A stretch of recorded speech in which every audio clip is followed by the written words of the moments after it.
এই মেয়েটি নিজের মা, বাবাও, আবার সন্তানও। এই গল্প আপনার মাথা ঘুরিয়ে দেবে।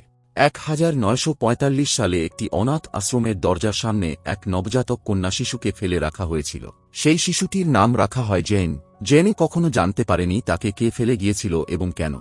বড় হয়ে জেনি এক রহস্যময় এক পুরুষের প্রেমে পড়ে, তার সঙ্গে তার একটি সন্তান হয় এবং তারপর হাসপাতাল তাকে জানায় যে তার শরীরে নারী ও পুরুষ দু ধরনের অঙ্গই ছিল। অপারেশনের পর জেন পুরুষে পরিণত হয় এবং তার নাম হয় জন। তার শিশুকে এক অচেনা ব্যক্তি চুরি করে নিয়ে যায়। বহু বছর পরে জন জানতে পারে যে সেই রহস্যময় পুরুষ যার সঙ্গে জেন প্রেমে পড়েছিল সে আসলে নিজেই জন ছিল। জন টাইম ট্রাভেল করে অতীতে গিয়েছিল যখন তার সঙ্গে জেনের দেখা হয়েছিল। আর যে অচেনা ব্যক্তি শিশুটিকে চুরি করেছিল টাইম ট্রাভেল করে সেই 1945 সালে সেই অনাথ আশ্রমে শিশুটিকে রেখে গিয়েছিল। সেই শিশুটি আর কেউ নয়, নিজেই জেন ছিল। মা, বাবা আর সন্তান তিনজনই একই মানুষ। সাবস্ক্রাইব করো ভাই, ফ্রি তো।